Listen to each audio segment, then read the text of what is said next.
At eto na nga for today's video. Larigadon, bumanat kay Pangulong Duterte. Ang sabi dito sa balita, FPRRD nanalo lang dahil dinala ng mga Marcos. Totoo ba yan? Baka ma-back to you ka, Larigadon. Ayon dito, bueneltahan ni disbarred lawyer ay unang banat sagad sa buto ang sakit.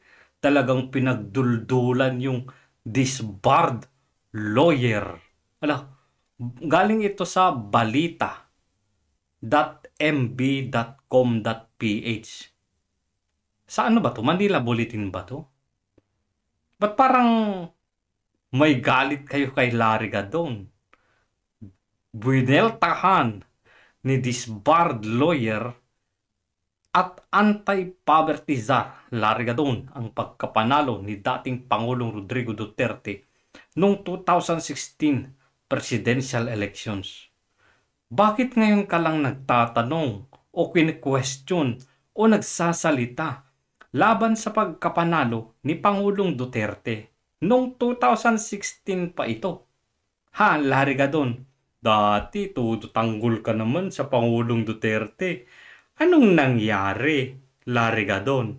Dahil ba binigyan ka ng posisyon ni Bongbong Marcos kaya himod puwet ka na ngayon? By the way, ano ba itong anti-poverty czar na posisyon ni Larigadon? Basahin nga natin ito, mga kababayan. As of February 2025, Larigadon has been serving as the presidential advisor for poverty alleviation in the Philippines since his appointment in June 2023. So magdadalawang taon na pala na anti-poverty czar itong si Larigadon.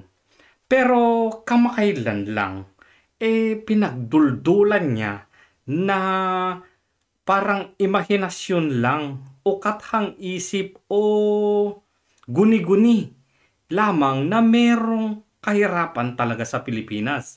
Kasi ikinumpir niya, tignan nyo nga naman, ang daming pumupunta sa mall. Yun yung kanyang dahilan. Punong-puno daw ang mga mall, punong-puno daw yung mga restaurants. So, kathang isip o guni-guni yung kahirapan ng Pilipinas. Bakit nandyan ka pa sa posisyon mo ngayon, Larigadon, kung wala ka naman palang i-alleviate o i-advise sa Pangulo tungkol sa poverty o kahirapan sa Pilipinas? Ikaw na mismo ang nagsabi na guni-guni lang yung kahirapan. So, ibig sabihin, pinapasahod ka ng taong bayan sa isang problemang ayon sa'yo, guni-guni lang din. So, wala ka palang kwenta sa posisyon na ibinigay sa'yo ng Pangulong Bongbong Marcos. So, ibig sabihin, pinapasahod ka lang pala ng taong bayan, paupo-upo sa iyong opisina, nagpapalaki ng betlog. Ganon ba yon?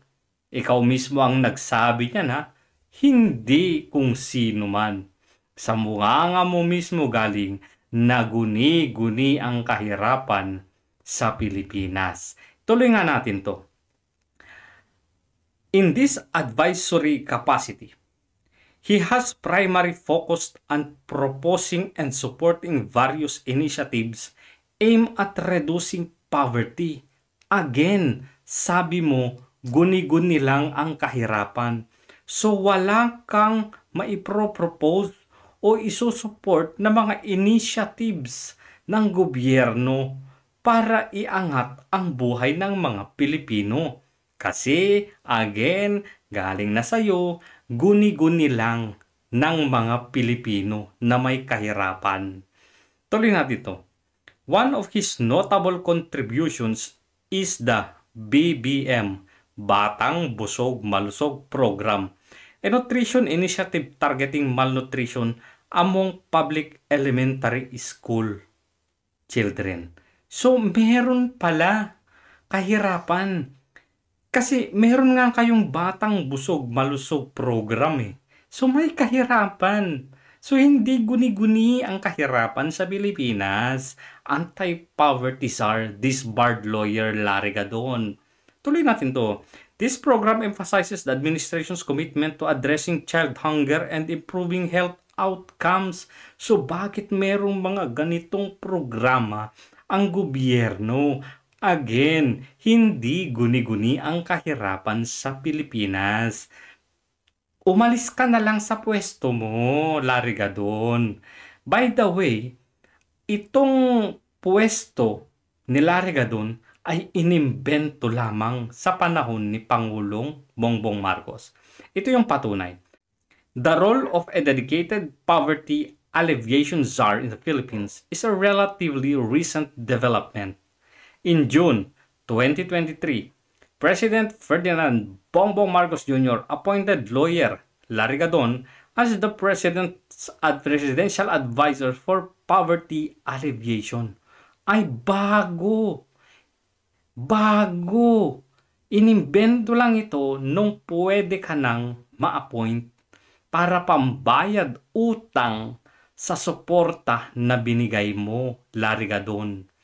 Walang nakikitang posisyon na secretarial level o maging secretary ng kahit anong departamento ng gobyerno na babagay sa talino mo, nababagay sa iyo, nababagay sa kakayahan mo. Kaya nag-imbento ng isang posisyon para dun ka ilagay para lamang meron kang masabing appointment para makapambayad utang lamang si Pangulong Bongbong Marcos sa pagsigaw-sigaw mo noong kampanya. This position was newly created under President Bongbong Marcos Jr.'s administration, marking the first instance of such a role being officially designated in the country's government structure. So, wala imbento para lamang masuklihan yung suportang binigay sa'yo. Tuloy nga natin tong balita. Sa video statement na inalabas ni Gadon nitong Lunes, February 17, sinabi niyang hindi raw sapat ang boto ng mga Duterte para makapagluklok ng presidente sa Malacanang. In 2016, kaya lang nanalo si former President Roa Rodrigo Duterte is because dinala siya ng mga Marcos loyalist ng Ilocanja saad ni Gadon. Dagdag pa niya, kung wala yun, wala siyang boto. Kaunti lang naman ang boto ng Davao saka ilang probinsya ng Visayas. Pero hindi enough yun na makakapag-elect ng president. Tingnan nga natin yung boto na nakuha ni Pangulong Bongbong Marcos sa Luzon, Visayas at Mindanao. Umpisan natin sa Luzon. Ang total votes, approximately lang ito percentage 16 million votes ang nakuha ni Pangulong Bongbong Marcos sa Luzon, which is baluarte niya. Merong tinatawag na solid north. Ang percentage dito mo makikita ay 53%. Halos lagpas lang ng majority, which is ang majority is 51% or more than 50%. Halos lumagpas lang ng kaunti ni hindi ka man lang nakakuha ng overwhelming, kahit man lang sana sabihin nating 60% na boto ng mga nasa norte ng Luzon. Visayas, eto yung sinasabi ni Larry Gadon na kaunting-kaunti lamang, 5 million votes. Total percentage approximately 46%. Ang taas pa rin. Visayas na yan. Hindi mo na yan baluarte. Next, Mindanao. Total votes approximately 8 million votes. Grabe. Percentage of total votes in Mindanao approximately 66%. Mas mataas pa yung porsyento na nakuha na boto ni Bongbong Marcos sa Mindanao kesa sa kanyang sariling baluarte. Sinong ang nagdala kay Pangulong Bongbong Marcos para manalo. Kung ito-total natin yan, Visayas at Mindanao na sinasabi na kaunting-kaunti lamang ang boto, 13 million, more or less, na boto na galing sa Visayas at Mindanao. Tapos minamaliit niya, konting-konti lang daw. Ngayon, marami sa mga nasa norte na binoto lang si Bongbong Marcos dahil si Sara ang kanyang vice-presidente. Mas lalo na sa Visayas at Mindanao na wala silang ibang dahilan para iboto si Bongbong Marcos kundi dahil ang katandem niya ay si Vice President Sara Duterte. Huwag mong kakalimutan, Largadon, na ang mananalo na noon sa mga surveys ay si Binay. Walang-wala si Pangulong Duterte. Siniraan ng siniraan si Marrojas, sinirahan ng siniraan si Jejomar Binay. And they are expecting ng aangat ay si Marrojas. Pero hindi si Marrojas ang umangat kundi si Grace Poe sa surveys. Nung pumasok si Pangulong Duterte, doon na nagkawindang-windang. Wala pa yung mga suporta nyo noon. Hindi nyo pahayagan talaga na sinasabi ng mga Marcos na susuportahan itong si Pangulong Duterte. Ang kapal naman ng pagmumukha mo, Largadon, na sabihing kunting-kunti lang yung boto ng galing sa Visayas at ba't Davao? Ba't hindi Mindanao? Pumunta ka ng Mindanao. Tanong mo kung hindi si VP Sara ang naging katandem ni Bongbong Marcos, iboboto ba nila si Bongbong Marcos? Hindi. Tapos may sinasabi ka pa dyan na ito yung pinasurvey namin, pinasurvey na si Sara pang-apat lang sa presidential bet sa survey na pinagawa na ng Kongreso ng ganito ganyan. Pakita mo yung survey.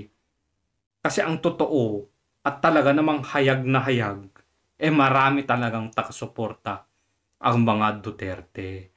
Ba't ganito? Ba't ngayon ka lang nagsasalita? Kasi alam nyo na malakas pa rin ang mga Duterte. Tanggalin nga natin si Pamansang Mangga dyan. Balik natin to. Tsura ni Gado, no? So, mga kababayan, naniniwala ba kayo sa sinasabi ni Larry Gadon na hindi daw nanalo dapat si Pangulong Duterte sa pagkapangulo noong 2016 kung hindi dahil binitbit daw ng mga Marcos? Naniniwala ba kayo dyan sa pinagsasabi ng disbarred lawyer na ito na inimbento ang kanyang posisyon sa Malacanang para lamang makapagbayad ng utang ang nakaupong presidente? By the way, pinapasahod natin to na siya ang nagsabi na walang kahirapan at guni-guni lang na naghihirap ang mga Pilipino.